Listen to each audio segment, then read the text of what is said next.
Alright guys, welcome back. I'm Aaron Heiser, Maker's Leather Supply, and in this video we're going to talk about a couple of seams with leatherwork. Okay, now in the last video we did show just sewing, starting and stopping a stitch and sewing around something, but that's not how you sew two things together, by just using one layer of leather and doing a little bit of stitching. Okay, so the first thing I want to talk about though is how important skiving can be when you're doing like bag type seams. I call it a folded seam, where you're going to sew something and then fold something over, whether you're sewing two pieces together inside out and then turning them right side out or whatever. So what I've got here, I've got two pieces, neither of them are skived or anything, and I'm just going to set them together. Oops, sorry. I'm going to set them together inside out. And I'm just going to do a straight line stitch as if I were sewing the seam of a bag together. Okay, and again, this leather's about 4 to 5 ounces or so. Okay, I'm going to do a couple of back stitches while holding my threads. And then I'll just go forward. Then I'll go backwards again at the end. Alright. Stitch is done. Pull my thread up there. Now, when I open that up, notice how that seam, the leather, it goes down into that seam pretty harshly. Okay, now you can work with that some and try to fold it back and get a better looking seam by really working the leather over. But what you have to imagine too is when you do this going around corners and stuff, it just won't lay as nice and flat as, say, two pieces that have been skived. Okay, so these two pieces have been skived along the top, just like what I do on all the bags I make and stuff like that. Okay, so I'm going to take and I'm going to sew them right along that skive line. And what I normally do when I do this is that skive's about a little bit more than ½ an inch wide, maybe 5/8 of an inch wide, and I usually will put my my presser foot, my side foot there, up against that skive, and then my center foot's going to be closer, or on the thinner part of leather there. Okay, did our back stitch, gonna run our stitch down. When we get to the end here, we'll do another back stitch. Alright, I'll pull this piece out and I'll show you where the difference lies in those two pieces. Now this one, when I open it up, lays almost flat. Okay, and that's a much more desirable trait in most of your applications when you're sewing and putting together something like a bag or something like that. Now, we could take this stitch even further and do one of two other things. One thing would be if we do, I call it a lap stitch, but I think its official name in the sewing world would be a top stitch. Okay, and what I've done is I've folded just 1/2 of this back, and I'm going to stitch across that seam as well. Okay, so again, I'll hold my stitches, or my threads, start out with a couple of back stitches here. Okay, and on this one I'm using my my center foot here as my edge guide, so that I can see what I'm doing and keep it straight as I go along. And my edge foot here is about 1/16 of an inch or so from that fold over. Okay. So there we go. And again, it's called either a top stitch, or I call it a lap stitch, because you're lapping over that piece down there. In the duffel bag video we're doing in a couple of days, we're doing that same stitch. Excuse me. So as you can see, it makes a very nice decorative stitch. You'll see this a lot of the time in like the upholstery of your car or something like that. Okay, now there's another type of thing we can do that's very similar to that, and it's going to start out the same way, where we put two pieces of skived leather together and we sew them together right quick.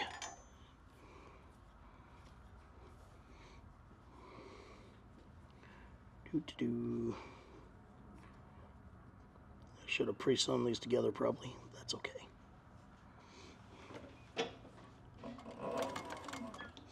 Alright, so once again, we're going to sew all the way down, reverse on the end. Now this time,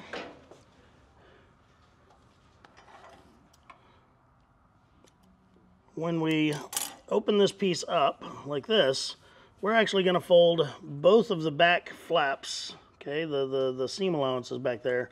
We're going to fold both of them down back on themselves like that, okay? And then we're going to run them back through the sewing machine.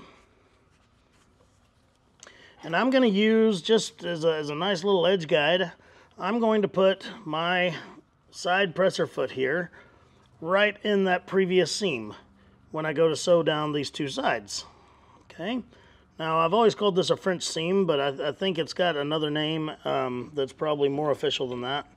It is a really nice seam if you're using two different colors of leather, you know, if you're joining two colors together. And then also it must be noted that if you want this seam to be very strong, you probably should lay another piece of something, fabric even, along the back when you sew these two, and that will be holding this whole seam together too. Because right now, the only thing holding this seam together is that first stitch, and if it busts, then this is actually a very weak stitch. Okay, now I sewed down one side, keeping that presser foot right down my center seam. Now I'm just going to come back to the other side. I'm once again going to use that presser foot down the center seam. Whoop. The first thing my machine tried to do is move it on me. Actually, it broke my thread for some reason. We'll be right back. Let me get this rethreaded. Alright, I got that needle rethreaded. Once again, my presser foot is running right down the center of that previous seam.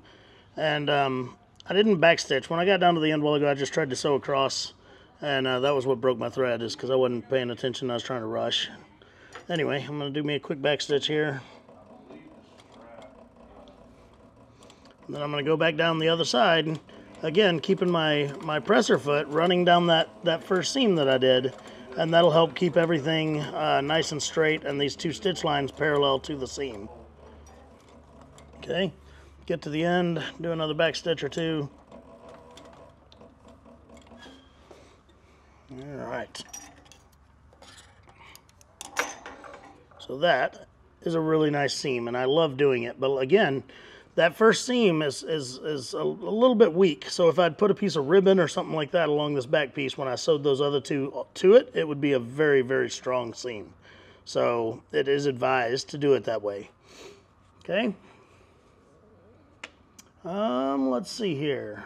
I pulled a little piece of braided piping out, and what I'm going to do is I'm going to sew that into a seam right quick. Okay. So, might be fun to hold all this stuff together.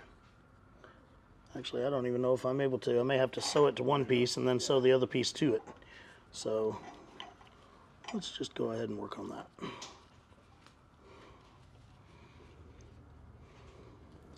I'm going to grab a different piece of piping. This one has a very small border to it, and I need one with a wider border if I want to not use my specialized piping foot. So, I'll be back. Alright, grabbed a different piece of piping, had a much wider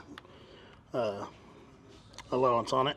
Okay, so I'm going to first do what's known as a basting stitch, which is just a stitch to hold two things together right quick. Okay, I'll just run a stitch on this one. La-di-da-di-da. Okay, and I mean, technically you should backstitch and all that stuff, but again, it's a basting stitch. I'm just running two pieces together real quick to hold them together while I do the next step. I don't like doing a lot of tape or glue when I'm doing stuff like this, because I don't want to see that tape or glue when I turn the seam right side out. Okay. Now,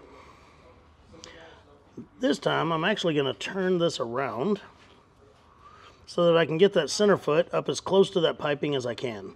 Okay, if I have a piping foot, it's what's the best to have for this, or a welting or piping foot works best. But we're going to make do with what we got here, because while those are great to have, they're just not 100% of a necessity. Okay, so spin it around there. Start out with a couple of double back stitches, and then you can feel underneath the machine foot, you can feel where that piping is. And you just want to keep that center foot right up against it. And just as close to it as you can get it.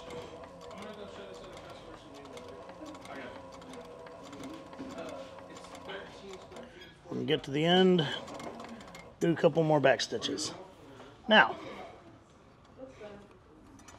what we have done here is now put a little bit of piping in there. Okay, so when we open that up, we've got that welt right there. You see this a lot in nice upholstery and stuff like that. So from here, it could be the corner of a bag or something like that. Or we could even take it a step further if we were just doing a decorative piece of piping somewhere, and we could still do another top stitch over this. But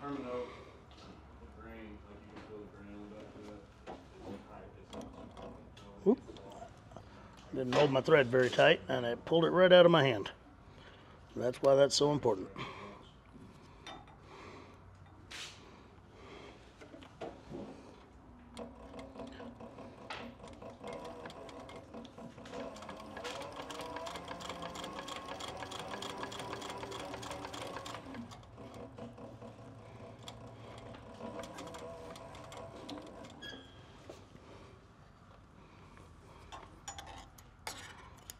So there you go.